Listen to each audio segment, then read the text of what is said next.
ठीक है।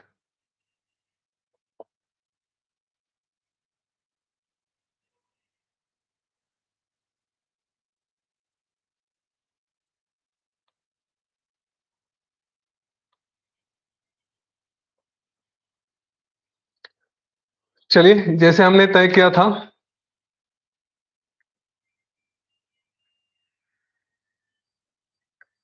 हम लोग रोज की तरह पहले प्रार्थना करेंगे, गुरु प्रार्थना, और फिर शुरू करते हैं। थोड़ी-सी सिस्टम में कुछ गड़बड़ हो गई यूट्यूब के लिए पर्टिकुलरली, तो आई एम नॉट श्योर वहाँ पे ऑडिबल है कि नहीं? अगर नहीं है तो वो लोग ज़ूम पे आ जाएँ, मैं यहाँ पे मैसेज डाल देता हूँ।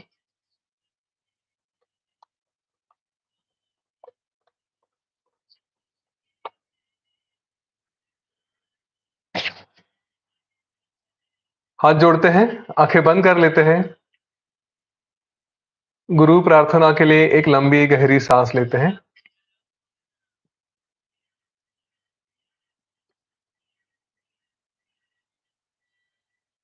गुरुर्ब्रह्मा गुरुर्विष्णुः गुरुर्देवो महेश्वरः गुरुः साक्षात् परं ब्रह्म तस्मै श्री गुरवे नमः। तस्मै श्री श्री गुरवे नमः।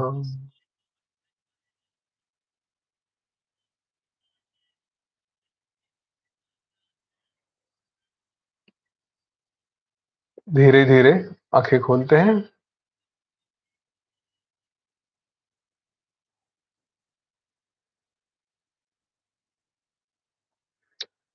कल के और परसों के 2 सेशंस में हमने देखा कि भगवान श्री राम जी ने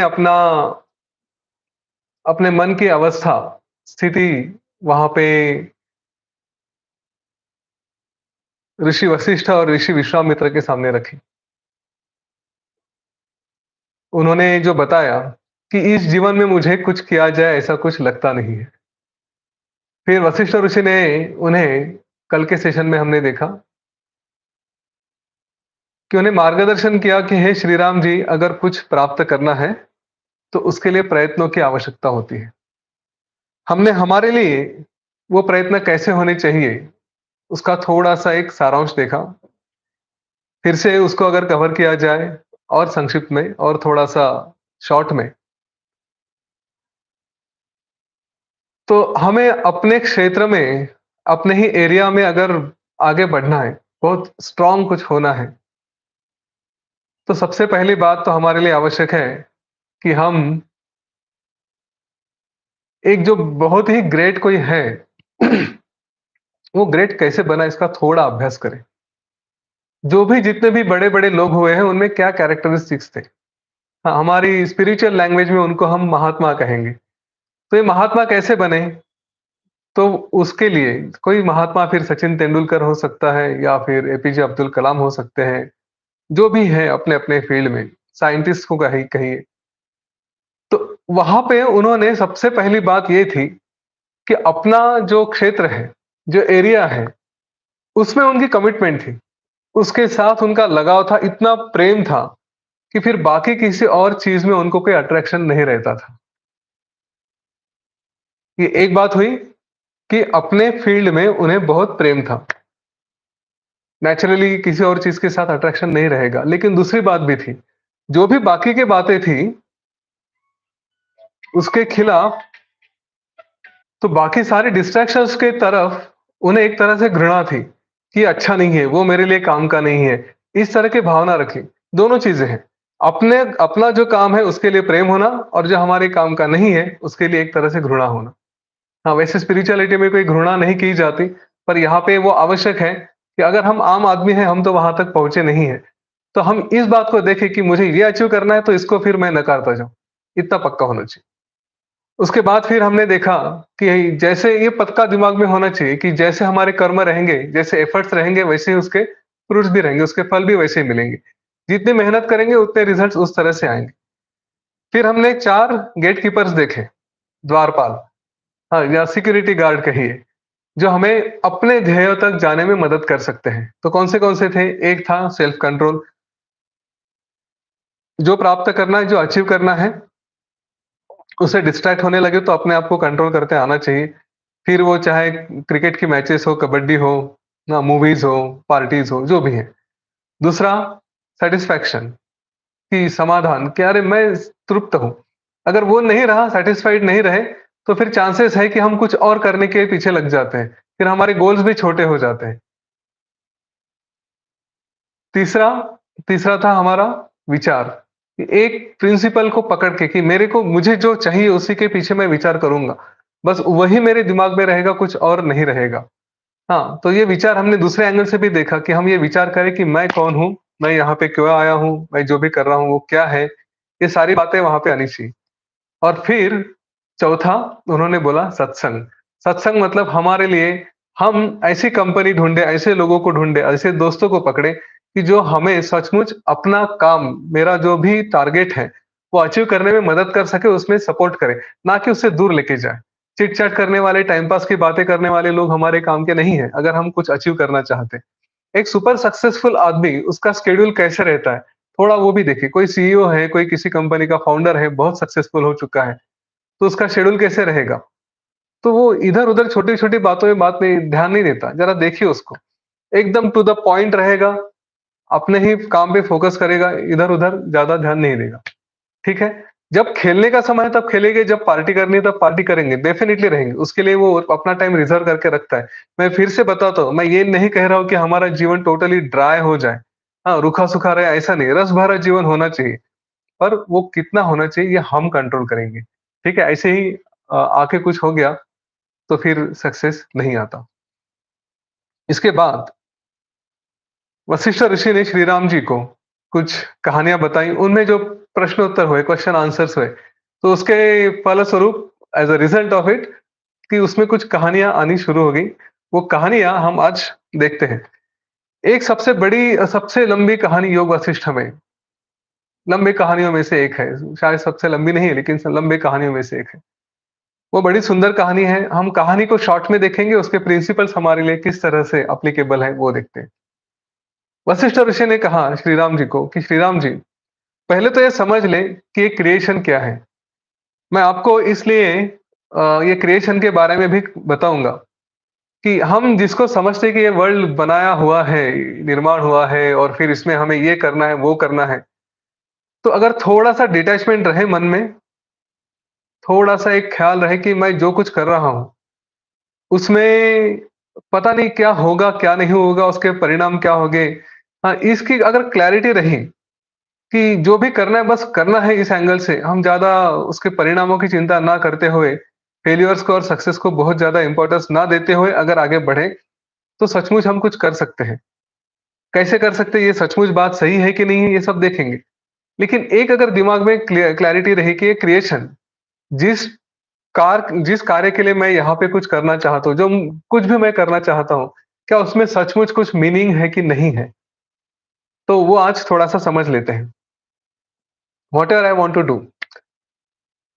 देखिए, टोटली इंडिपेंडेंट एंगल से देखते हैं इस धरती को।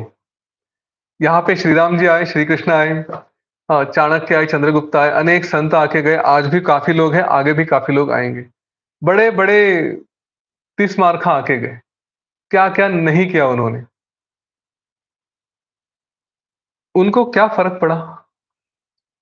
ये सब कुछ करके उनके जीवन काल में, उनके लाइफ में जो भी उस समय उतनी रिस्पेक्ट मिलनी थी, वो रिस्पेक्ट का उन्हें मन में ऐसा लगा कि हाँ, रिस्पेक्ट मिल रही है, जिनको चाहिए थी उनको।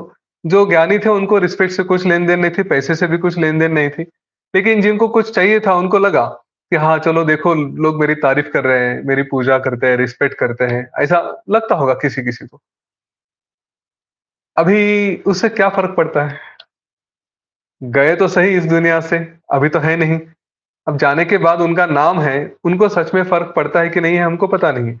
हाँ, शास्त्र कुछ कहते हैं, स्पिरिचुअलिटी कुछ कहती है। बट हम अगर टोटली इंडिपेंडेंट एंगल से देखें कि चलो पता नहीं होता है कि नहीं होता है, अगला जन्म, पहला पिछला जन्म, ये सारी बातें छोड़ देते हैं। लेकिन क्या फ़र्क पड़ता है? तो हमें तो पता नहीं उनको क्या फ़र्क पड़ रहा है। तो जिसने जो कुछ भी किया, चाहे वो राजा रहे, चाहे वो भिखारी रहे, चाहे वो कुछ भी रहे, यहाँ पे पैदा हुआ, कुछ तो किया लाइफ़ में और डेथ हो गई, खत्म। ये शरीर यहाँ पे आया, यहाँ से चला गया। चाहे राख बन के गया, चाहे मिट्टी बन के गया, जो भी है निकल गया। कहाँ क्या फ़र्क पड़ा? थोड़ा सोचिए। कुछ नहीं होता। प्रैक्टिकली देखो तो कुछ नहीं होता। हाँ, अब बुक्स कहते हैं, ग्रंथ कहते हैं कि अगला जन्म होता है, फिर आपको उस तरह का लाइफ़ मिलता है वगैरह-वगैरह। तो उस पे विश्वास रखना चाहिए, उसके बारे में कभी बाद में बताऊँगा। लेकिन इंडिपेंडेंटली अगर विचार किया जाए, तो मुझे जो पता है कि ये मेरी लाइफ़ है, इस लाइफ़ को थोड़ा समझूँगा, तो फिर एक तरह से मैं अपना काम करूँगा भी, लेकिन उससे डिटैच भी रहूँगा। तो चलो जाके देखते हैं कि हमारा क्रिएशन क्या है? ये जो सब कुछ दिख रहा है वो क्या है? तो उसके पहले थोड़ा ये भी देखते हैं कि मैं कौन हूँ? हाँ, सचमुच मैं कहाँ से आया हूँ? तो मेरे अपने क्रिएशन के बारे में बताया जाए तो मेरे पेरेंट्स से मेरा जन्म हुआ। तो मेरे पेरेंट्स कहाँ से आए? हम अपना ओरिजिन ढूँढना शुरू करते हैं। तो मेरे पेरेंट्स, उनके पेरेंट्स से, तो ऐसा सीक्वेंस लेते हम अगर पीछे तक चले जाएँ, तो कहीं तो ये बताया जाता है, किसी थ्योरी में बताया जाता है कि हम कभी बंदर थे, हम कभी भालू थे। हाँ, थ्योरी सही है, गलत है पता नहीं, पर साइंस के कुछ एंगल्स बोलते हैं कि ऐसा है, तो हम चलो उसको मान लेते हैं। उससे पहले क्या थे? उससे पहले शायद कुछ हम जीव-जंतु रहे होंगे, कभी पानी में रहे होंगे, कभी ज़मीन पर रहे होंगे। चलो उससे पहले क्या थे? उससे पहले कुछ नहीं था। तो उससे पहले क्या था? फिर कहते हैं कि चलो ये धरती थी और उसके पहले फिर बिग बैंग थ्योरी हुई। बिग बैंग थ्योरी में कहीं तो कुछ तो था, वहाँ पे ब्लास्ट हुआ और फिर ये सारा क्रिएशन शुरू हो गया। अच्छी बात है, बिग बैंग के पहले क्या था? इसका उत्तर आज भी साइंस के पास नहीं है। ये स्पेस अगर नहीं थी, ये सूर्य, चंद्रमा अगर नहीं थे, तो उसके पहले क्या था? कुछ था कि नहीं था?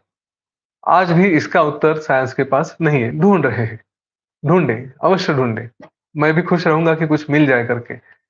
लेकिन जो स्क्रिप्चर्स कहते हैं, वो कहते हैं कि ये ऐसा कुछ नहीं हुआ। हाँ, it is like there is a super power, एक कुछ तो परमात्मा है, उससे ये सब कुछ निर्माण हुआ। तो क्या निर्माण हुआ, कैसे निर्माण हुआ, उसकी कहानी वशिष्ठ ऋषि ने श्री राम जी को बताई। उसमें हम पूरा डिटेल में नहीं जाएँगे, क्योंकि वो हमारे लिए अभी रिलेवेंट नहीं है। हम उस पर्टिकुलर कहानी की तरफ जाते हैं कि जो कुछ और बताती है। वो कहानी ऐसे थी कि लीला और पद्मराजा पति-पत्नी थे। एक दूसरे पे बहुत प्रेम था, ये दोनों राजा-रानी थे। एक दिन लीला रानी ने सोचा कि अगर मेरे पति की मृत्यु हो गई, तो मैं मेरे पहले अगर हो गई तो मैं वो दुःख सह नहीं पाऊँगी। तो इसलिए उसने अपनी आराध्य देवता, उसका सरस्वती की प्रार्थना की। सरस्वती से कहा कि जब भी मेरे पति की मृत्यु हो तो उसका शरीर, हाँ, उसका जीव यहीं पे मेरे साथ ही रहे और जब मैं आपको बुलाऊँगी तब आप मेरे सामने प्लीज़ आ जाइए। सरस्वती ने उसको आशीर्वाद दे दिया।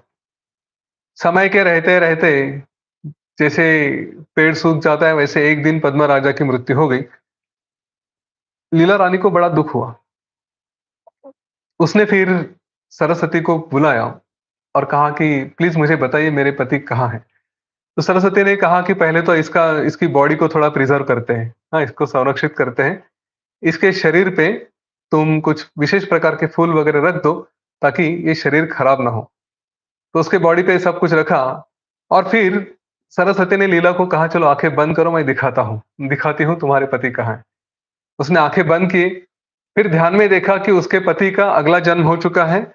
अगले जन्म में वो किसी और धरती का वहाँ पे राजा बन चुका है और उस राजा में वहाँ पे सारे उसके जो मंत्रिमंडल वगैरह जो कहा जाता है, मंत्रीगण हैं, वहाँ पे सारे वही लोग थे मिनिस्ट्री में, जो यहाँ पे भी थे।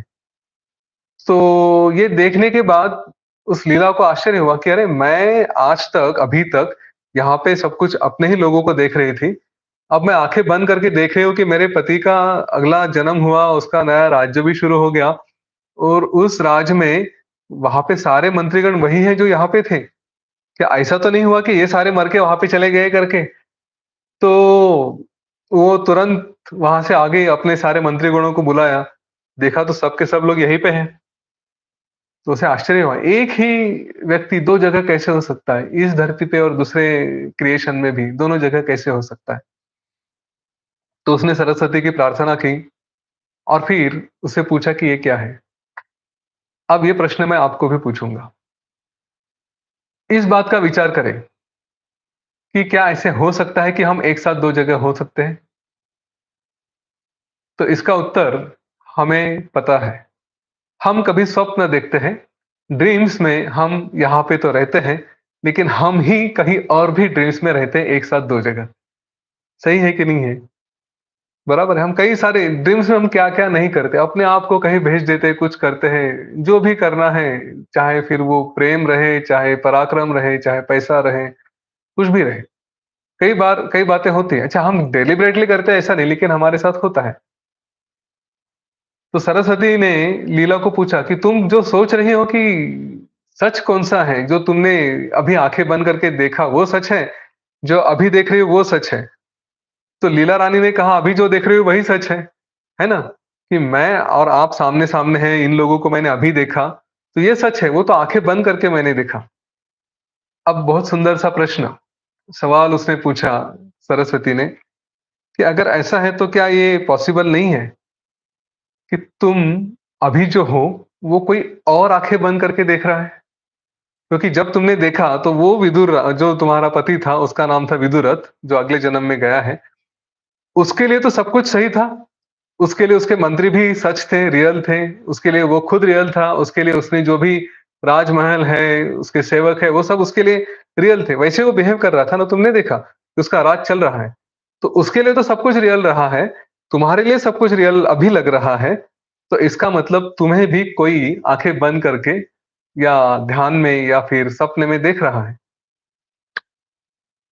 चलो आपसे पूछ लेता हूँ, क्या ये पॉसिबल नहीं है कि आज दोपहर को आपने अच्छे से खाना खाया, मस्त स्वीट वगैरह जो भी है खाए हैं और चलो सोचते कि दोपहर में 1 घंटा नींद ले लेते हैं और 1 घंटा नींद लेने के लिए आप लेट गए और उस नींद में ही आपने इमेजिन किया कि योग वशिष्ठ का सेशन आज चालू होने वाला है और वो सेशन मैंने जॉइन किया है 9 बजे और उस सेशन में कुछ सारी बातें डिस्कस हो रही है। पॉसिबल है कि नहीं है? क्योंकि सीधी-सी बात है, आपका टाइम अभी 3 से 4 दोपहर के 3 से 4 के बीच में जब आप सो रहे हो वही टाइम है। लेकिन सब स्वप्न देख रहे हैं, एक ड्रीम कर रहे हैं कि ये सब कुछ हो रहा है करके। और ड्रीम में तो हमें हर चीज़ सच लगती है। वहाँ पे हमें जो भी अनुभव आते हैं, सब के सब सच होते हैं। उसको तो झुठला नहीं सकते। जैसे ही वो झूठे लगने लगते हैं, वैसे ही हम ड्रीम से बाहर आते हैं। तो ड्रीम से सपने से बाहर आए तो फिर तो वो सपना नहीं रहा। पर जब तक सपने में है तब तक सच है। तो इसी बात को सरस्वती ने लीला को समझा कि तुम्हारा पिछला भी जन्म था। फिर पिछले जन्म में भी लेके गए। देखा था कि पिछले जन्म में वो कुछ थे, उनका मृत्यु होके केवल 8 ही दिन हुए थे और उनके बच्चे वगैरह थे, वो बोल रहे थे कि हाँ, अभी तो हमारे माता-पिता जस्ट उनकी मृत्यु हो गई और पता नहीं कहाँ है, क्या है? इस तरह से बातें कर रहे थे। तो लीला को आश्चर्य लगा, ये क्या बात है? 8 दिन पहले बोल रहे हैं मृत्यु हो गई। लेकिन अगर हम उस टाइम में 8 दिन पहले थे और अभी तुरंत यहाँ पे आ गए तो हमारी आयु तो काफ़ी लंबी रही। तो ये 8 दिन का और ये इक्वेशन कैसे हुआ? थ्योरी ऑफ रिलेटिविटी जिसको समझ में आती है ठीक है, नहीं आती है तो कभी पढ़ लेना। कि क्या है, अलग-अलग क्रिएशंस, अलग-अलग यूनिवर्सेस, अलग-अलग ब्रह्मांड हैं। और ये बात आज का साइंस मानता है। मैंने खुद पुणे में आयुका में गया था, वहाँ पे एक सेशन अटेंड किया था। वो लोग वहाँ पे एक इंग्लैंड से कोई लेडी आई थी जो अपना रिसर्च के बारे में बता रही थी। उसने ही बोला कि now we are talking about multiverses. एक यूनिवर्स मतलब एक यूनिवर्स की बात नहीं करते। We are talking about multiverses. कई सारे विश्व होते हैं। हम एक ही विश्व की बात नहीं कर रहे। अब सोचें कि इतने सारे विश्व हैं, इतने सारे ब्रह्मांड हैं। हाँ, हमारा अस्तित्व इसी ब्रह्मांड में है ऐसा आवश्यक नहीं है। हम किसी एक ब्रह्मांड में हो सकते हैं, किसी दूसरे ब्रह्मांड में हो सकते हैं, किसी तीसरे ब्रह्मांड में भी हो सकते हैं। साइमल्टेनियसली भी हो सकते हैं, क्योंकि अभी सपना तो सपना है, मैंने यहाँ पे इमेजिन किया कहीं और चला गया। हाँ, ये टॉपिक कॉम्प्लेक्स है और मुझे उसपे उसके कॉम्प्लेक्सिटी में नहीं जाना। सिखा सकते हैं, डिस्कस कर सकते हैं, लेकिन फिर इस छोटे से समय में उसको पूरी तरह से जस्टिस नहीं दे पाएँगे। बात ये है, जो इसका सारांश निकल के आया कि एक ही अस्तित्व नहीं है। हम कई जगह साइमल्टेनियसली हो सकते हैं या फिर हमारा एक के बाद एक के बाद एक के बाद कल अलग-अलग जगह जन्म हो सकता है। हम अपने इंप्रेशन में रहते हैं कि मैं मरने के बाद यहीं पे आऊँगा। कहानियाँ हम सोचते हैं ना, मरने के बाद यहीं पे आऊँगा, मैं मर के भी तेरे को छोड़ूँगा नहीं, ऐसी बातें करते हैं ना। अरे मरने के बाद भाई तू किसी और ब्रह्मांड में चला गया तो कहाँ से वहाँ से यहाँ पे आएगा किसको छोड़ने के लिए, पकड़ने के लिए? नहीं हो सकता, है ना? तो हमारा लाइफ एक ही क्रिएशन में नहीं, अलग-अलग क्रिएशन में भी हो सकता है। इसका हमारे लिए क्या उपयोग है? चलो है तो है। What is the use? यहाँ पे इसका यूज़ ये है, हम अगर अलग-अलग जगह जाने वाले हैं, तो जो कार्य करेंगे, हम सोचते हैं कि मेरे बाद मेरे बच्चों के लिए, मेरे परिवार के लिए हम ये छोड़ के जाएँगे, वो छोड़ के जाएँगे। मैं फिर से बताऊँगा कि श्रेष्ठ कार्य करने में, पैसा कमाने में कोई गलत बात नहीं है। कमाओ ज़रूर कमाओ और हमने ही कमाना चाहिए। जो अच्छे लोग हैं, स्पिरिचुअल लोग हैं, उन्होंने श्रेष्ठ बनना ही चाहिए। जीवन के सारे उपभोग उनके पास आनी चाहिए, उसमें कोई गलत नहीं है। लेकिन वो करते समय दिमाग में ये खालीपन भी रखें कि जो कर रहा हूँ, वो श्रेष्ठ करूँगा, अच्छा करूँगा, सुपर करूँगा, लेकिन उससे मेरा कुछ लेन-देन नहीं है। जो आया वो आया, जो गया वो गया। नहीं तो थोड़ा भी इधर-उधर हो गया या थोड़ा-सा सक्सेस मिल गया तो अरे लाइफ में अब सैटिस्फाइड है ना? इतना हो गया बस सफिशिएंट। या फिर थोड़ा फेल्योर आ गया, इससे कुछ नहीं हो सकता, अभी आगे नहीं जाएँगे, छोड़ दो। ये बातें दिमाग में आ सकती हैं। उनको रोकने के लिए बताओ अपने आप को कि मैं बस इतना ही एक्जिस्टेंस में नहीं हूँ। मेरा एक्जिस्टेंस काफ़ी है, एक के बाद एक शायद आते ही रहेगा, अनेक-अनेक ब्रह्मांड में मैं आते रहूँगा। ये हो सकता है। इसका दूसरा सबसे बड़ा इम्पोर्टेंस, सबसे बड़ा यूज़, सबसे बड़ा एप्लीकेशन अगर हमारे लिए कुछ है, तो ये है कि इस क्रिएशन में इतनी सारी वैरायटी है। अब क्रिएशन मतलब मैं एक ब्रह्मांड की, एक यूनिवर्स की बात नहीं कर रहा हूँ। लीला और सरस्वती जब एक ब्रह्मांड से दूसरे ब्रह्मांड में जा रहे थे, एक यूनिवर्स से दूसरे यूनिवर्स में जा रहे थे, तो उन्होंने बीच में ये भी देखा, उस स्पेस में देखे कि कई सारे यूनिवर्सेस हैं और उनके हर एक के स्वरूप भी अलग-अलग हैं। कुछ बन रहे हैं, कुछ टूट रहे हैं, किसी में अलग-अलग तरह के इंसान हैं, किसी में पुरुष है, किसी में स्त्री है, किसी में पेड़ ही नहीं है, किसी में पानी ही नहीं है, किसी में कोई ग्रंथ ही नहीं है, किसी में कोई वशिष्ठ भी नहीं आए थे, किसी में कोई श्री राम भी नहीं आए थे। हर तरह के ब्रह्मांड, हर तरह के यूनिवर्सेस हैं। मतलब इस क्रिएशन में एक ही नहीं मल्टीवर्सेस में जहाँ पे हम एग्ज़िस्ट करते हैं, यहाँ पे हर तरह की पॉसिबिलिटी है। सब कुछ हो सकता है। हम रोज़ उठ के परेशान होते हैं कि ये ऐसा क्यों है, वो ऐसा क्यों है ना? या मेरे साथ ही क्यों होता है? ये थोड़ा नॉलेज अगर लगाया जाए, तो जो भी होता है वो होता है। उसको चैलेंज मत करना। ये सब हो सकता है, एवरीथिंग इज़ पॉसिबल क्योंकि it is full of varieties. एक ही नहीं कई सारे ब्रह्मांड की बात करते हैं तो हम इसी में सब कुछ होता है, बाहर जाके तो और भी वेरिएशंस हो सकता है। आप जो इमेजिन करोगे वो सब कुछ यहाँ पे संभव है। तो फिर चैलेंज हम किसी को नहीं करेंगे। फिर अभी मैंने जो टास्क लिया है, उसको पॉसिबल करना मेरे हाथ में है। उसको मैं आगे लेके जाऊँगा। लेकिन कुछ गड़बड़ होती है, तो ये डिप्रेशन में नहीं जाऊँगा कि यार मेरे साथ ही क्यों हुआ? भाई सब हो सकता है। तेरे साथ हो सकता है, उसके साथ हो सकता है, सबके साथ हो सकता है। ठीक है? आगे, इसके बाद की बात। ये जो लीला के पति का, उसका नाम था पद्मराजा, उसका अगला जन्म था विदुरथ का। वहाँ पे उसका किसी और के साथ युद्ध होने वाला था। तो लीला ने पूछा कि वो जिसके साथ युद्ध होने वाला है, उसमें कौन जीतेगा? तो उसने कहा कि जो अगला है उस वो जीतेगा। उसका नाम था सिंधु नरेश। सिंधु नरेश इससे जीतेगा, ये पद तुम्हारा पति का जन्म है अगला विदुरथ, वो नहीं जीतेगा, इसकी मृत्यु हो जाएगी। वहाँ पे लीला ने पूछ लिया, ऐसा कैसे? मैं तो तुम्हारी भक्त हूँ, मेरा पति भी तुम्हारा भक्त है, तो इसके साथ ऐसा क्यों होगा? तब लीला ने बहुत सुंदर उत्तर दिया। सरस्वती देवी ने बहुत सुंदर उत्तर दिया। सरस्वती ने कहा कि आप जो चाहोगे, वो देना मेरा काम है। मैं मतलब नियति, मैं मतलब क्रिएशन, मैं मतलब भगवान, जो भी है। तुम जो चाहोगे वो देना ये मेरा काम है। तुम्हारे पति ने चाहा कि उसको मुक्ति मिल जाए, उसको मुक्ति मिलेगी। तुम्हारे पति का जो शत्रु है, उसने चाहा कि उसे विजय प्राप्त हो, उसको विजय प्राप्त होगी। वो जीतेगा, उसको विक्ट्री मिलेगी। हाँ, हमारा काम क्या है? हम बस तुम जो माँगोगे वो दे देंगे। बस इतना ही है। मैं इसके बारे में आगे भी बताऊँगा। फिर वहाँ पे इन दोनों का युद्ध का वर्णन किया है। कई पन्नों योग वासिष्ठ के कई पेजेज़ उसी से भरे हैं कि इसने ये बाण छोड़ा, उसने वो बाण छोड़ा, ऐसे ही चल रहा है। लेकिन उसमें एक छोटा-सा स्टेटमेंट आया है। वो स्टेटमेंट ये है कि जो डरेगा नहीं, जिसको मृत्यु का भय नहीं रहेगा, उसकी जीत ज़रूर होगी। अभी हम हमारे कार्य में हम जो भी टास्क लेते हैं, जो भी सक्सेसफुल होने के लिए कोशिश करते हैं, उसमें कभी हमारे मन में अगर डर आता है कि यार मेरा क्या होगा? तो डर आपको ले डूबेगा। जो डर गया समझो मर गया। तो हमारा डर हमको लेकर डूबता है। चाहे हम कोर्ट केस लड़ रहे हैं, चाहे हम वॉर लड़ रहे हैं, चाहे हम प्रिंसिपल की लड़ाई लड़ रहे हैं, जो कुछ भी कर रहे हैं, उस समय इस बात को ध्यान में रखें कि मेरा पूरा विश्वास, मेरी पूरी एनर्जी इस बात पे रहे कि मैं कैसे सक्सेसफुल हो सकता हूँ।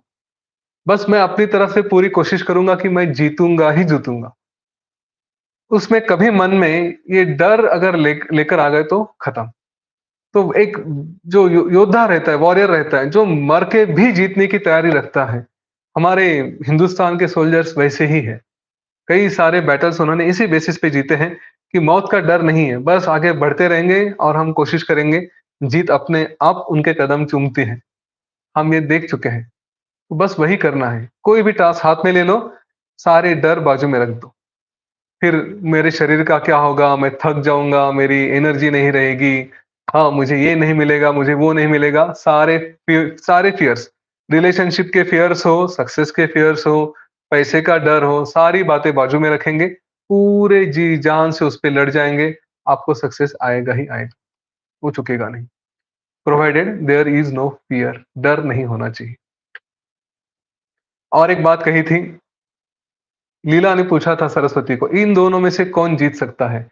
जो योद्धा है, उनका तो चलो आपने बता जो राजा है उनका तो बता दिया, योद्धाओं का क्या होगा? स्वर्ग में कौन जाएगा, नर्क में कौन जाएगा? तो उसका भी क्लियर उत्तर दिया है, जो हमें जीवन में हमेशा ध्यान में रखना चाहिए।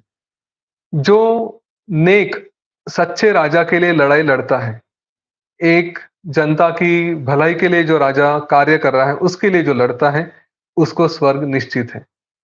लेकिन जो अत्याचारी राजा के साथ रहकर उसके लिए लड़ता है, उसके लिए नर्क आवश्यक है, उसको नर्क ही मिलेगा। हम अपने लाइफ में जब भी कोई कार्य करते हैं तो देखें, कॉर्पोरेट में, हमारे और सिचुएशंस में कई बार ये आएगा, प्रैक्टिकल में, रिलेशनशिप में ये आता है कि मुझे किसकी साइड लेनी चाहिए, किसकी तरफ से रहूँ? तो थोड़ा जो सही है, उसके तरफ रहने का प्रयत्न करें। चाहे लगता है कि नहीं ये मुश्किल हो रहा है लेकिन सही की तरफ रहें। मैं मानता हूँ मेरे सामने महाभारत का उदाहरण रखा जाएगा, फिर क्या कर्ण ने गलत किया, भीष्म ने गलत किया, द्रोणाचार्य ने गलत किया। उन्होंने तो अपनी ड्यूटी निभाई या जो भी है। मेरा उत्तर यही रहेगा, वो चाहे कितने भी श्रेष्ठ रहें, लेकिन वे उन्हें भी पता था कि वो गलत साइड से थे। उन्होंने भी ये माना था और उनका जो गलत साइड से रहते हैं, उनका क्या हो सकता है, चाहे आप कितने भी ग्रेट रहो, उसका उदाहरण रखने के लिए, देने के लिए उन्होंने वो साइड शायद रखी होगी और हमने उनका परिणाम भी देखा है। ये मैसेज हमारे लिए क्लियर है। इसमें कोई मन में दुविधा नहीं होनी चाहिए कि जो गलत साइड से रहता है, उसका परिणाम क्या होता है, वो हम सबने महाभारत में ही देखा है। इसलिए उसमें प्रश्न नहीं आना चाहिए। तो इस तरह से और फिर आगे कहानी में जो होता है कि विदुरथ राजा मरता है, वो वापस आता है वगैरह-वगैरह, ये सारी बातें वहाँ पे आती हैं। इस दौरान श्री राम जी और वशिष्ठ ऋषि में एक संवाद भी आया है कि जब ये योद्धा की मृत्यु की बातें चल रही थी, मृत्यु के बाद क्या होता है, मृत्यु क्या होती है? तो इसमें इस योग वासिष्ठ में इसके बारे में बहुत सुंदर वर्णन आया है। लेकिन वो एक चूँकि स्पेशल टॉपिक है, तो हम कल मृत्यु, मृत्यु क्या होती है? मृत्यु के बाद क्या होता है? मृत्यु कैसे होती है? अलग-अलग लोगों की मृत्यु किस-किस तरह से हो सकती है? और जब हमारे किसी करीबी व्यक्ति की मृत्यु हो, तो उसको किस तरह से सँभाला जाए? हमें अगर अपने जीवन में, अपने मृत्यु के बारे में डर है, तो उसको किस तरह से हैंडल करें? सुसाइड, आत्महत्या, वो करे तो करे मतलब उसका चॉइस नहीं है, ना करे, लेकिन जो करते हैं उनके साथ क्या होता है? किस तरह से अवॉइड की जाए? हाँ, अगर कोई कर रहा है डिप्रेशन में तो उसको क्या बताया जाए? ये सारी बातें हम कल डिस्कस करेंगे। एक स्पेशल सेशन हम कल इसी के लिए रखते हैं कि बस डेथ और सुसाइड इन 2 टॉपिक्स पे हम कल बात करेंगे। तो इन ब्रह्मांडों का, इन लाइफ का, ये सारी जो बातें यहाँ पे बताई थी वशिष्ठ ऋषि ने और लीला सरस्वती के कहानी में, तो ये भी समझ में आ गया कि जीवन का स्वरूप, मुझे लगता है कि पिछला मृत्यु होके आज केवल 8 दिन हो चुके हैं, लेकिन वास्तव में यहाँ पे तो कई सारे साल निकल चुके हैं। तो अपने लाइफ को भी समझें। मैंने शायद इस पे कल या परसों भी बोला था कि समय बहुत कम है।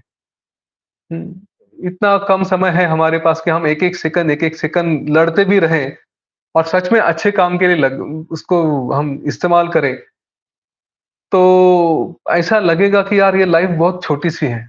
मैं कितना कर सकता हूँ, लेकिन बस क्या किया पूरे लाइफ में? कभी देखो, मैं आपको किसी को रिग्रेट में नहीं डालना चाहता, लेकिन आज की तारीख में एक बार जाके देखें कि कितना टाइम पास किया है। कभी-कभी मुझे तो इस बात का बड़ा दुःख होता है कि ये शरीर है और इस शरीर को रेस्ट लेने के लिए सोने की ज़रूरत पड़ती है। 6 घंटे, 7 घंटे, 8 घंटे जो भी है, ये शरीर बिगड़ता है। बिगड़ने वाले शरीर के वजह से कुछ मेडिसिन लो, रेस्ट करो, ये सारी बातें करनी पड़ती हैं। वरना तो अगर शरीर के बगैर काम कर सकता था तो कितना अच्छा था। तो क्या-क्या नहीं कर जाते हम लोग, है ना? तो वैसे भी हमारा कुछ समय तो जाता ही है इस शरीर को देखने के लिए। लेकिन बाकी उसको यूटिलाइज़ करें, एक-एक सेकंड यूटिलाइज़ करें, अच्छे से यूटिलाइज़ करें। 100% जीवन जिए। उसमें फिर आप वही बड़े-बड़े पराक्रम करें, आगे बढ़ जाएँ, बस वही हम चाहेंगे और आप भी यही चाहते हैं। तो एक बार देखें कि हम अपना समय कहाँ बर्बाद कर रहे हैं, उसको थोड़ा-सा ध्यान रखें, क्योंकि समय यूँ ही निकलते जाता है। एक लाइफ़ से दूसरे लाइफ़ में लगता है कि अरे 8 ही दिन हो गए, लेकिन उधर के लाइफ़ में पूरा लाइफ़ निकल जाता है। तो इस बात का ध्यान रखें। तो इसके बाद वशिष्ठ ऋषि ने एक सुंदर सी कहानी और बताई। ये कहानी एक राक्षसी की थी। ये राक्षसी एक किसी हिमालय पर्वत में कहीं पे तो रहती थी और वहाँ से फिर वो बड़ा-सा आकार था, लेकिन उसको लगा कि उसका पेट नहीं भर रहा है। इतना बड़ा पेट है, लेकिन इंसानों को खाने के लिए खाने चाहिए, पर वो उसको मिल नहीं रहे थे। जितने क्वांटिटी में इंसान मनुष्य चाहिए उसको खाने के लिए, उतने नहीं मिल रहे थे। तो उसने तपस्या की, भगवान ब्रह्मदेव प्रसन्न हुए और फिर उसने कहा कि ऐसा कुछ करो कि मेरा पेट भर जाए। तो भगवान ब्रह्मदेव ने थोड़ा दिमाग लगा के बोला कि चलो तुम्हारा आकार छोटा-सा कर देते सुई जितना, तो तुम्हारा पेट भी छोटा हो जाए, तो जब चाहे तब भर सकते हैं। तो उसने बड़ी खुशी से मान लिया। अब राक्षसी थी, टेंडेंसी विकृत ही थी, खराब ही थी। तो उसको ये खुशी हो गई कि वो एक सुई का आकार लेके, सुई जैसे जंतु बन के, किसी के भी एक वर्म बन के किसी के भी फ्लेश में, शरीर में पड़ी रहेगी। उसको क्या खून मिलेगा और फ्लेश मिलेगा, उसको खाती रहेगी, पीते रहेगी, पेट भरेगा, जितना चाहिए उतना करो। इस तरह का लाइफ मिलने के बाद उसको तो लगा कि चलो अच्छा है। हाँ, हम भी लाइफ में कभी-कभी ऐसा ही माँग लेते हैं। कुछ तो तुच्छ माँग लेते हैं। हमें चाहिए कि अरे सैटिस्फैक्शन, देखिए मैं जो संतोष की बात कर रहा था वही यही है, कि जो मिल रहा है उसमें सैटिस्फाइड नहीं है। तो कुछ और लेते हैं। इसमें हम कुछ तो माँगते हैं और हमको लगता है अच्छा है करके, और उस अच्छे में जाने के बाद पता चलता है कि अरे यार ये कहाँ आ गया। बस उसकी यही कहानी हुई। तो उसको कुछ दिनों बाद समझ में आ गया कि ये क्या कर रही हूँ, मैं किसी के बॉडी में हूँ और कुछ मिल ही नहीं रहा। लगता है थोड़ा-सा खून मिल रहा है, 1 बूँद खून पी लिया मेरा पेट भर जाता है। थोड़ा-सा फ्लेश क्या टेस्ट कर लिया तो पेट भर जाता है। यहाँ पे आजू-बाजू में कोई है ही नहीं, कोई कंपनी नहीं है, अकेली-अकेली पड़ी रहती हूँ। कुछ भी करके यहाँ से बाहर निकलना चाहिए। अच्छा, उसको दूसरा भी एक आशीर्वाद दिया था ब्रह्मदेव ने। वो ये दिया था कि अगर तुम ऐसा देखते हो कि कोई संकट आ रहा है, किसी ने मेडिसिन्स ले ली, कुछ कर लिया, तो तुम तुरंत लोहे की सुई बन के बाहर आ सकती हो। तो उसके 2 रूप थे, एक वर्म का रूप था, जंतु का, और एक लोहे की सुई, जो हम नीडल देखते हैं ना वो। अब उसके बाद उसको बड़ा पछतावा हुआ, पछतावा होने के बाद उसने फिर से तपस्या की और वो तपस्या करते-करते उसको सब ज्ञान हो गया, उसको लगा कि ये सब झूठ है, इसके पीछे भागने में मतलब नहीं। ब्रह्मदेव फिर से प्रसन्न हुए, तब उसने ब्रह्मदेव से कुछ माँगने के लिए सोच रही थी, तो उसका मन में आया कि मैं क्या माँगू माँग-माँग के, अभी तो कुछ नहीं चाहिए, सब हो गया, अभी मेरे को बस मुक्त होना है। तो ये समझ के ब्रह्मदेव ने उसको कहा, भगवान ब्रह्मा ने, कि भई तुम्हें अभी अपनी बॉडी कंटिन्यू करनी है, अभी तुम्हारा समय नहीं आया। तो तुम अपना पुराना फ़ॉर्म ले लो और उसके बाद फिर तुम जब भी भूख लगे तो यहाँ पे आ जाना, लोगों को खाओ, जो तुम्हारा पेट भरना है वैसे कंटिन्यू करो, तुम मैनेज कर सकोगे। उसके साथ उन्होंने उसको ब्रह्मा ने कर्कटी राक्षसी को एक छोटी-सी बात भी बताई। ब्रह्मा ने बताया कि तुम उन लोगों को मत सताओ कि जो शास्त्र के अनुसार चलते हैं, गुरु वचन के अनुसार चलते हैं। मतलब ये कि जो प्राणायाम करते हैं, ध्यान करते हैं, योग वशिष्ठ सुनते हैं, हाँ, उनको तकलीफ मत देना। जो अनाचार करते हैं, गलत राह पे हैं, वो तुम्हारा प्रॉपर फूड है, उनको तुम खाओ, जो भी करो, कोई प्रॉब्लम नहीं है। हमारे लिए एक छोटा-सा मैसेज यहाँ पे ये है कि अगर हम सही राह पे हैं, तो हमारा और इसका मैं एक एक थ्योरी है, उसको जोड़ के बताता हूँ। एक अभी योग वासिष्ठ में आगे भी आई है। थ्योरी ये है कि अगर हमारे इमोशंस गलत हो जाते हैं, कभी भी, तो अगर गलत इमोशंस हो गए, तो नेचुरल ये है कि हमारे बॉडी में भी उसका परिणाम होना शुरू होता है। हमारे प्राण, श्वास हमारा बिगड़ जाता है। गुस्सा हो जाता है तो श्वास चढ़ जाती है, डिप्रेशन में चले जाते हैं तो श्वास एकदम शैलो हो जाती है, ब्रेथ एकदम शैलो होती है। इस तरह से होता है। तो इसका परिणाम भी नेचुरली हमारे ब्लड सर्कुलेशन पे, ब्लड फ्लो पे, बॉडी में पंपिंग है, उसके ऊपर हार्ट पे, सब पे प्रेशर होता है, सबका परिणाम होता है। नेचुरली कहीं न कहीं छोटा-सा डिसीज़ वो क्रिएट कर देता है। तो इमोशंस और बॉडी, ये दोनों एक-दूसरे से रिलेटेड हैं और वो रिलेटेड है थ्रू ब्रेथ। अभी कर्कटी को जो बताया गया कि जो शास्त्र के अनुसार नहीं चलते, मतलब क्या? कि जो दिमाग में कुछ कचरा करते हैं, कुछ गलत बातें सोचते हैं, नेचुरली उनकी इमोशन बिगड़ेगी। जिसने गुस्सा किया, काम के पीछे भागे, क्रोध किया, लोभ, किसी बात में फँसे, जेलसी की, तो नेचुरली उनके शरीर में blood flow through breath breath affect होगी, ब्लड फ्लो अफेक्ट होगा, डिसीज़ क्रिएट होगा। अब डिसीज़ क्रिएट होता है मतलब क्या होता है? या तो अंदर में कोई कर्कटी नाम का जंतु आ जाता है, नहीं तो फिर मेडिसिन लेने लग गए, तो वही सलाइन की नीडल बन के हमारे हाथ में आ जाती है। तो जब भी मन में ऐसे उल्टे-पुल्टे विचार आने लगे ना, तो अपने आप को समझाना कि देख, यहाँ पे वो कर्कटी लगेगी। उसको नीडल मत बोलना, कर्कटी बोलना, देखो ये आ सकती है करके। शरीर के हमारे रूप से, हमारे जीन से कुछ न कुछ आ सकता है। मैं ये नहीं कहूँगा कि हम कभी बीमार नहीं पड़ेंगे। और बीमार अगर पड़ते हैं तो ये ज़रूरी नहीं है कि वो कर्कट ही है करके। हमने अपनी तरफ से कोशिश की, इसका सैटिस्फैक्शन लेकिन हमें होना चाहिए कि मैं एक अच्छा क्वालिटी लाइफ़ जिया। देखो फिर से पहली जो बात बताई थी, क्या फ़र्क पड़ता है लाइफ़ में? कुछ किया, नहीं किया, गलत किया, सही किया, वैसे कुछ नहीं फ़र्क पड़ता। बट इस लाइफ़ को एक अच्छी क्वालिटी अगर देनी है, तो हम सही राह पे चलने की कोशिश करें, अच्छा काम करने की कोशिश करें। पूरे जो बॉडी की बाउंड्रीज़ है उसमें रख के, समाज की बाउंड्रीज़ में रख के हम अच्छा जीवन जिए। इसीलिए ये सारा है। दूसरी बात, इस शरीर को अच्छा रखना, अगर आप एक अच्छे परफॉर्मर बनना चाहते हैं, तो इस शरीर को अच्छा रखना भी ज़रूरी है। तो नेचुरली ये आपके लिए बहुत आवश्यक है कि आप अगर स्टार परफॉर्मर बनना चाहते हो, लेकिन आपकी बॉडी साथ नहीं दे रही, तो कुछ किया जाए बॉडी के साथ। तो क्या किया जा सकता है? तो इसके लिए 2 रास्ते हैं। एक है शरीर पे, दूसरा है मन पे। हमारा मन अच्छा रहा, तो शरीर अच्छा रखने में मदद करता है। शरीर अच्छा रहा, तो वो मन को भी अच्छा रखने में मदद करता है। इन दोनों पे हमें काम करना है। शरीर पे कैसे काम करेंगे? हम एक्सरसाइज़ करेंगे, योग करेंगे, प्राणायाम करेंगे, ठीक है? मेडिटेशन करेंगे। मन के ऊपर कैसे काम करेंगे? तो ऐसे ही नॉलेज। मैं ये नहीं कहूँगा कि दिन-रात बैठे-बैठे पूरा नॉलेज, नॉलेज, नॉलेज ही करो या दिन में 4-4 घंटा क्रिया, साधना ये सब कुछ करो। लेकिन बिल्कुल ना करो ऐसा भी नहीं है। आपकी बॉडी ये केवल आपकी रिस्पॉन्सिबिलिटी नहीं है। आज समय शायद कम है इसलिए, वरना एक फैक्ट तो बता ही देता। जब तक आपका शरीर अच्छा है, दूसरों के काम का है ना, आपकी रिस्पेक्ट है। ज़रा बेड पे 8 दिन, 15 दिन लेट के देखो, जो आपको बहुत प्यार करते हैं, ऐसा करने वाले हैं ना, I love you, I love you, I love you dad, I love you mom, I love you dear, ये सब आई लव यू बाजू में हट जाता है। आप उनके लिए एक बोझा बन जाते हो।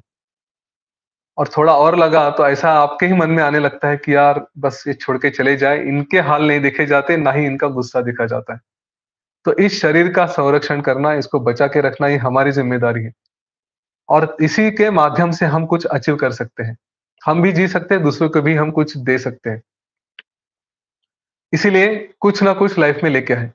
आप आर्ट ऑफ लिविंग का कोर्स करें, आप कोई किसी और का कोर्स करें, आप कहीं योगा सीखें, कुछ भी करें, लेकिन ये ज़रूर करें। दिन में थोड़ा समय शरीर के लिए और थोड़ा समय मन के लिए in the form of knowledge, चाहे भगवत गीता पढ़े, योग वशिष्ठ पढ़े, कुछ और पढ़े, जो भी है। लेकिन रेगुलरली ये सारी बातें हमारे जीवन में होनी चाहिए। तब कुछ एक अच्छी क्वालिटी लाइफ हम जी सकेंगे। कुछ भी आता है, जो हमने कभी कुछ प्राप्त किया है, हमारे अचीव करके रखा है, तो उसके लिए हमें पश्चाताप, रिग्रेट होने की ज़रूरत नहीं। तब कहेंगे कि मैंने अपनी तरफ से अच्छी कोशिश की। मैंने गलत खाना नहीं खाया, मैंने गलत व्यवहार नहीं किया, मैंने गलत विचार नहीं रखे, आई एम हैप्पी। बाकी जो आया वो आया, ठीक है। इतना तो रहेगा कम से कम। आपको सुपर परफॉर्मर इसलिए बनना है कि आपको कुछ मिला है, आप में कुछ क्वालिटीज़ हैं, वो आप डिज़र्व करते हो और आपको वो कुछ देना भी है जाते-जाते। तो इसलिए इस शरीर की रिस्पॉन्सिबिलिटी जैसे समाज के लिए भी है, अपने लिए नहीं, केवल एन्जॉय करने के लिए नहीं, this body is meant for others also. इसी के थ्रू हम दूसरे को कुछ दे सकते हैं। इसके बाद वशिष्ठ ऋषि ने एक सुंदर कहानी और बताई थी। उस कहानी में आज और 2 कहानियाँ हैं वो कवर लेते हैं। उस कहानी में उन्होंने बताया कि ऐसे किसी 10 भाइयों के बारे में उन्होंने सुना कि वो उनके माता-पिता की मृत्यु होने के बाद उन्होंने सोचा कि ये क्या लाइफ़ है? किसी के ऊपर डिपेंडेंट रहती है। कोई आएगा भगवान सो कॉल्ड और वो हमारे माता-पिता को लेके जाएगा। हम दूसरे के ऊपर डिपेंडेंट रहते हैं। तो हम ऐसा कुछ करें कि हम पूरी तरह से अपना ही जीवन बनाएँ। तो क्या हो सकता है? श्रेष्ठ बने। तो फिर उन्होंने सोचा कि चलो अगर मैं राजा बन गया तो? फिर बोले अगर राजा बन गया तो वो भी भगवान के हाथ में है, तो मैं भगवान बन जाता हूँ। फिर बोलते भगवान भी बना तो भी उसका भी लाइफ भगवान ब्रह्मदेव है, जब वो पूरा सृष्टि का अंत करेंगे तो उसके साथ वो भी अंत हो जाएगा। तो फिर उन्होंने तय किया कि हम भगवान ब्रह्मदेव ही बोलते बनते हैं। 10 के 10 भाइयों ने तपस्या की और 10 के 10 कुछ समय बाद ब्रह्मदेव हो गए। अब ब्रह्मा होना कोई आसान बात नहीं है। हाँ, यहाँ पे कहानी में तो बस 2 लाइन में कहानी खत्म हो गई। लेकिन उसके लिए जो तपस्या करनी पड़ती है, वो ब्रह्मा बने, हम तेंदुलकर बनना चाहते हैं, हम एपीजे बनना चाहते हैं, हम कुछ और बनना चाहते हैं, तो उस लेवल के एफर्ट्स भी चाहिए, उस लेवल का हमारा क्या बोलते हैं डिटर्मिनेशन भी चाहिए। पर ये बात भी सही है कि हम में वो शक्ति है। इस धरती पे जो भी इंसान पैदा हुआ, उसमें हर एक में यह शक्ति है कि वो उस भगवान जैसा श्रेष्ठ बन सकता है। बस उसने मन में ठान लेनी चाहिए, प्रयत्न करने चाहिए, यही मैसेज हमारे लिए है। अब इसमें कुछ बाधाएँ भी आ सकती हैं, तो एक छोटी-सी कहानी और भी बता दी। एक राजा था, उसकी पत्नी थी अहिल्या और उसने कभी तो इंद्र और अहिल्या की कहानी सुनी थी। वो गौतम ऋषि और उनकी पत्नी अहिल्या उसकी कहानी उन्होंने सुनी, तो उसको लगा कि वो जो इंद्र वहाँ पे आया था, तो मेरा भी कोई इंद्र होगा। अब ये अहिल्या, इसका कैरेक्टर आज के युवकों की भाषा में बोला जाए तो थोड़ा ढीला था। उसको पता चला कि कोई इंद्र नाम का आदमी है हमारी नगरी में, ये उसके प्रेम में पड़ गई। इन दोनों का अफ़ेयर शुरू हो गया। सारी चर्चा होते-होते राजा के कानों पे बात चली गई कि अरे मेरी रानी, ये किसी और के साथ चक्कर चला रही है। उसको बड़ा गुस्सा आ गया। उसने उन दोनों को पकड़ा, हर तरह की पनिशमेंट दी, हर तरह की सज़ा दी, लेकिन उन दोनों पे कोई असर नहीं हुआ। उन्होंने कहा कि हम तो एक-दूसरे के प्रेम में इतने डूबे हैं कि आप कुछ भी पनिशमेंट दे दो, हमें कुछ फ़र्क नहीं पड़ता। बाय द वे, इस कहानी का प्लीज़, प्लीज़ गलत अर्थ मत निकालना, वरना एक्स्ट्रा मैरिटल अफ़ेयर्स करना शुरू करेंगे और फिर अपने बीवी के सामने, बच्चों के सामने, हम दोनों पे कोई असर नहीं पड़ता। इस तरह की बातें नहीं करनी है। हाँ, ये कहानी का अर्थ मेरे हिसाब से कुछ और है। ठीक है? योग वासिष्ठ में जो बताया वही, लेकिन कुछ और हम बता रहे हैं। तात्पर्य ये है कि इनको कितनी भी सज़ा दी, चाहे ठंडे पानी में रखो या कुछ और करो, इन्हें कोई असर नहीं पड़ता था, क्योंकि ये एक-दूसरे में पूरा डूबे हुए थे। आप इंद्र हो, आपका गोल आपकी अहिल्या है। बस, आपके गोल में इतना डूबे रहो कि कभी-कभी जो ऑब्स्टेकल प्रैक्टिकली आते हैं, जो मैं बताता हूँ कि मैं 4 घंटा पढ़ाई कर रहा हूँ। और 4 घंटा पढ़ाई करने के बाद यार पीठ में दर्द हो रहा है, गर्दन दुख रही है। हाँ, फिर इंसान इतनी देर बैठ नहीं सकता, बीच-बीच में ब्रेक लेनी चाहिए। हम अपने-अपने फंडे देने शुरू करते हैं ना, अपने-अपने तरफ से हम कुछ लॉजिक निर्माण करते हैं, कि अभी इतनी देर बैठना नहीं चाहिए, थोड़े-थोड़े बीच में ब्रेक लेनी चाहिए, ऐसा करना चाहिए, वैसा करना चाहिए, बीच में मूवी देख लेनी चाहिए। हम अपने शरीर को थोड़ा-सा नाज़ुक करते हैं, कि मेरे शरीर से इतना नहीं होगा, मेरे शरीर से उतना नहीं होगा। हाँ, सारा नाटक होता है बाय द वे। इसी शरीर को वही देखो ना बच्चे को बोल भरा ज़रा 2 घंटे पढ़ाई करके बैठ दिखा दो, तो बोलता है आधे घंटे में यार पीठ दुख रही है, ये हो रहा है, वो हो रहा है। वही उसी पोज़ीशन में वो 3-3 घंटे क्रिकेट की मैच देखेगा बिना हिले-डुले। हाथ में आप उसके पॉपकॉर्न दे दो, खाने के लिए दे दो, वैसे ही देख बैठते-बैठे 3 घंटे एक ही सोफ़े को फेविकॉल से चिपका हुआ देखते रहता है। पढ़ाई करने के लिए आधे घंटे में ये दुखता है, वो दुखता है, बॉडी है ऐसे-वैसे बातें करने लगते हैं। होता है ना? वही है कि इतना प्रेम हो जाए हमारे विषय से कि अगर शरीर भी कंप्लेन करने लगे तो शरीर को बताना चाहिए कि ज़्यादा नाटक मत कर, मैं तेरे से ऊपर हूँ। मेरा प्रेम श्रेष्ठ है, मैं अपना कार्य साध्य करूँगा। ये नहीं कहूँगा मैं फिर से कि अत्याचार करो करके। लेकिन ये भी नहीं है कि छोटी-छोटी बातों से कुछ तो ऐसा लॉजिक निकाल के अपने शरीर को कमज़ोर समझे और उसके तरफ ज़्यादा ध्यान देके अपने गोल्स को मिस करें। ये भी नहीं होना चाहिए। हम इतने श्रेष्ठ हैं। हमने देखे हैं कई सारे उदाहरण देखे हैं कि जहाँ पे सोल्जर्स की तो हम बार-बार एग्ज़ाम्पल देते हैं कि गोलियाँ तो लगी हैं। एक आम आदमी को गोली लगी तो वो वहाँ पे चिल्लाते बैठ जाएगा। उसको कई गोलियाँ लगती है लेकिन फिर भी गन लेके आगे बढ़ता है, दुश्मन को मारूँगा करके। सेम बॉडी है, कोई बहुत फ़र्क नहीं है। Determination, mental power. हम बोलते हैं कि हमारा मानसिक शक्ति इतनी स्ट्रॉन्ग हो सकती है कि हम बड़ी-बड़ी बातें कर जाते हैं और एक्चुअल में करते भी हैं।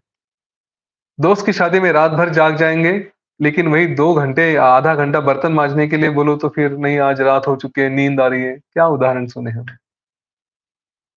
It is all in mind. आज की स्टोरी, आज की सारी कहानियाँ यही बता रही हैं कि हमारे माइंड को देखो। जब और माइंड है क्या? जब चाहे इस दिशा में, जब चाहे उस दिशा में, घुमा दिया, लगता क्या है उसको? अभी ये बात पसंद है, तुरंत टीवी ऑफ कर दिया, पसंद नहीं है, खत्म। What is it? एफर्ट भी नहीं है। वशिष्ठ और ऋषि ने कहा है कि आँखें बंद करने के लिए भी एफर्ट्स लग सकते हैं, लेकिन माइंड चेंज करने को एफर्ट नहीं लगते। इतनी सिंपल सी बात है। तो अपने माइंड को स्ट्रॉन्ग करें, शरीर को उसको जैसे रखना है वैसे रखें, लेकिन छोटे-छोटे नाटकों में ध्यान ना दें। ठीक है? आज का सारांश हम यही रहेंगे कि हमारा जीवन का हर क्षण हमें यूज़ करना है, इस शरीर का ध्यान रखना है, इसको अच्छे से सँभालना है, लेकिन साथ-साथ हम इसको तपस्या भी देंगे। हम अपने कष्ट करते रहेंगे, छोटी-छोटी बातों में इस शरीर का कुछ ज़्यादा लाड-प्यार करने की आवश्यकता नहीं है। चलो ऑलमोस्ट खत्म होने के लिए आया है, आँखें बंद करते थोड़ा 1-2 मिनट का विचार करते हैं, ध्यान करते हैं, फिर क्वेश्चन आंसर्स लेंगे।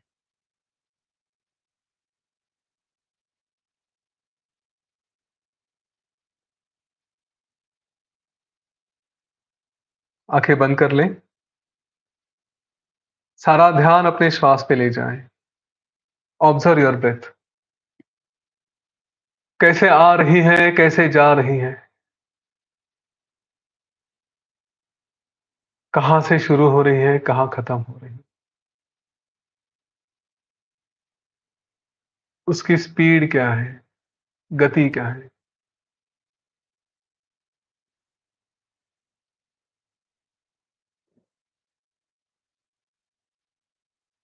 बस श्वास को ही देखें।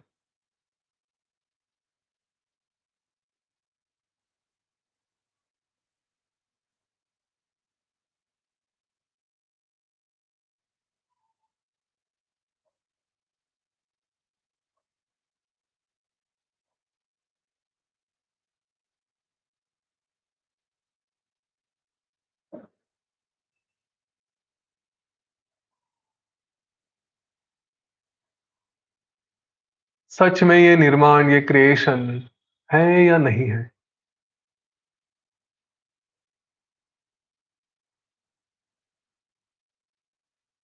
जो भी है उसमें मैं कितना हूँ? कितने समय तक हूँ?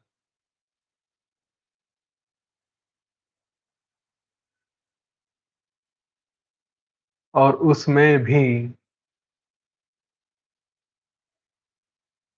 कुछ करने के लिए मेरे पास कितना टाइम है, कितना समय है। चाहूँ या ना चाहूँ तो भी काफ़ी समय मेरा वेस्ट ही जाता है।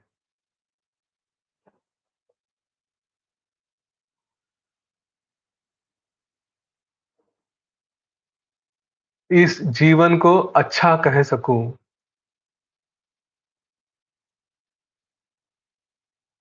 ऐसा कह सकूँ कि मैं सच में जीवन जिया।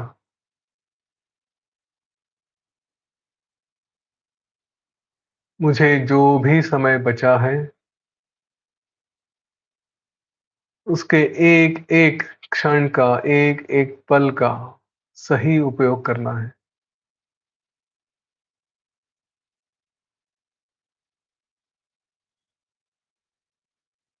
कुछ तो एक निश्चित गोल रख के, उद्देश्य रख के, जो भी उसमें ऑब्स्टैकल्स आते हैं, बाधाएँ आती हैं, चाहे अट्रैक्शंस हो,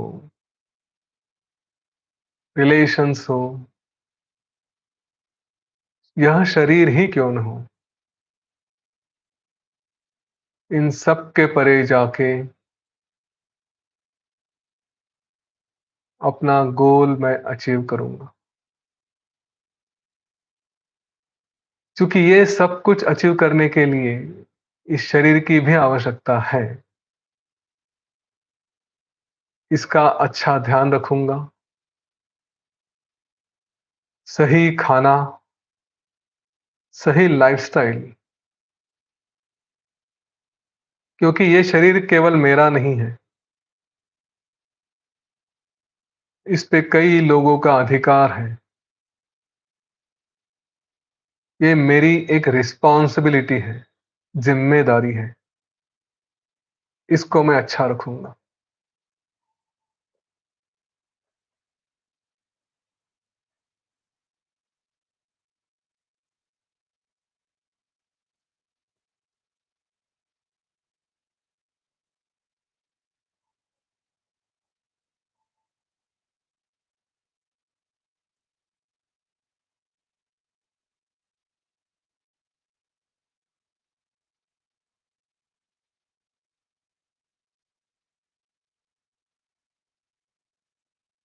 एक लंबी गहरी साँस लें और छोड़ दें और धीरे-धीरे अपनी आँखें खोल सकते हैं।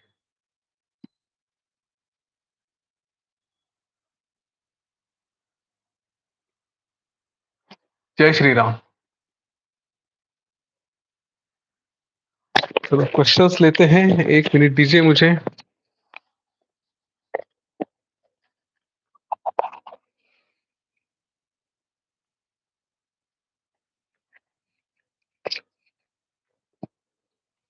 ठीक है।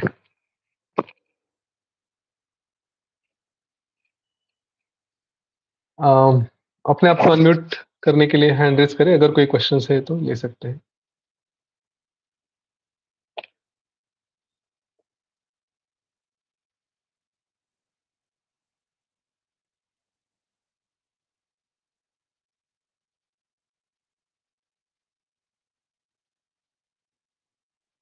यस, पहले माइंड गिव अप करो, फिर बॉडी गिव अप कर दो। सही है। इंडिया वाले देखो, उनका वीडियो देख लो। पुणे में है ना इंडियन नेशनल डिफेंस एकेडमी। यही बोलते हैं कि 10 किलोमीटर की रन है, 10 किलोमीटर दौड़ना है। एक समय के बाद फिर बस इस बॉडी को लेकर जाना है, यही अप्रोच बनता है। गुड। Any other questions?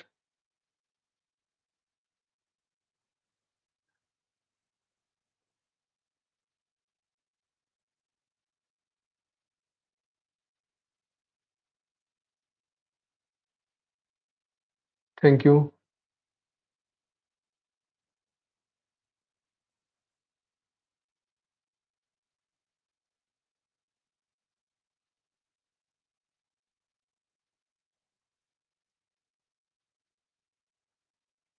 हाँ, ये बात तो कुछ जमी नहीं है सर। जब कुछ भी करो मरना ही है, तो क्या फ़ायदा कुछ करने का? और फिर लक्ष्य क्यों ही रखे? ये जीवन तो बस ऐसे ही है। सही कहा, आपका चॉइस है। आपको लगता है कि कुछ करना है, ना करके भी क्या करने वाले हो? हम ऐसे तो पड़े नहीं रह सकते। ये बॉडी है, तो कुछ ना कुछ तो करना ही पड़ेगा। ऐसे तो नहीं रहेगा कि हम खाली पड़े हैं करके। घर में बैठे रहो, देखो क्या होता है, घर वाले भगा देंगे। तो कुछ ना कुछ करिए। जब कुछ करना है तो अच्छा ही करो। If a person dies now and takes next birth, how he comes to only planet Earth? How does soul know to come to planet Earth? हाँ, किसी की मृत्यु हो जाए तो वो धरती पे ही क्यों आता है? इसका उत्तर हम कल देखेंगे। हाँ, मुझे कुछ क्या कहा है ये?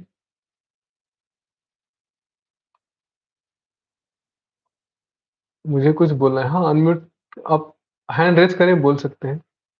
एक चैट पे क्वेश्चन आंसर्स ले रहा हूँ, फिर यहाँ पे wanted to know the book name and translation translated by in Marathi on Yoga Vasishtha. आप मुझे प्लीज़ मैसेज करिए हरीश जी। सुमन महादेवकर इनका मराठी बुक है। पुणे में मिलता है। अगर आप कहीं और हैं तो हम आपके लिए बुक भिजवा देंगे। क्या शरीर की पीड़ा सबको होती है? हाँ, मतलब मृत्यु के बारे में अगर बात करें तो नहीं, सबको नहीं होती। चेतना जी अनम्यूट करिए।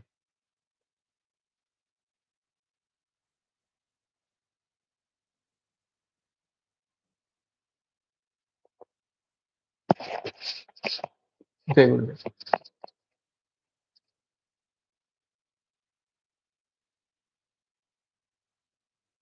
मतलब शरीर तो है, जब तक शरीर है तो सबको तकलीफ हो सकती है। कुछ ना कुछ हो सकता है। हाँ, काफ़ी योगी लोग हैं, उनके बारे में उनकी बात अलग है। लेकिन एक आम इंसान को तो कुछ ना कुछ होगा ही होगा। इसलिए कंप्लेंट नहीं करनी। फिर से बॉडी है तो कुछ हो सकता है, नहीं होता है तो अच्छी है।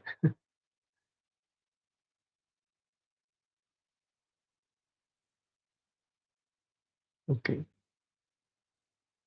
Any more questions? यूट्यूब पे कोई क्वेश्चंस हैं?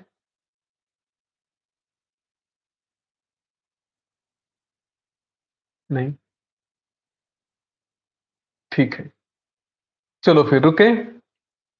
Thank you so much. कल जॉइन करें। कल बहुत इंपॉर्टेंट एपिसोड है। डेथ और सुसाइड, हाँ, इसके बारे में हम बात करेंगे। आपके जितने भी दोस्त हैं, कॉलेज गोइंग पर्टिकुलरली, कि जो हमने देखे पुणे में आजकल काफ़ी डिप्रेशन और सुसाइड्स के मामले आते हैं सामने, उनको ज़रूर बुलाइए, शायद किसी का भला हो जाए। ठीक है? सबको आप ये मैसेज दे दीजिए। Special session on suicide and death tomorrow.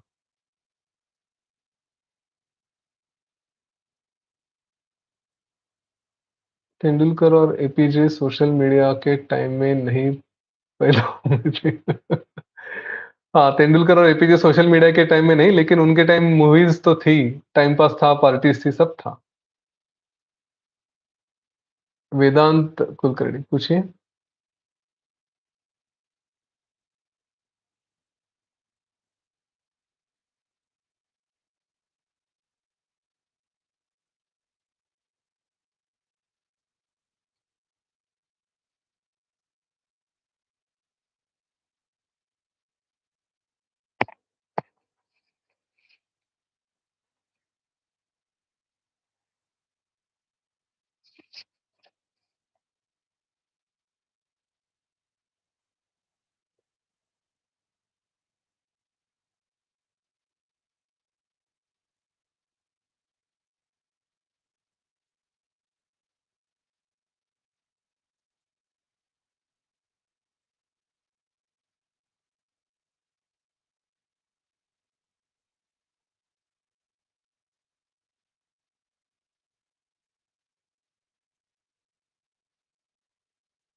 हाँ, ये अच्छा क्वेश्चन है।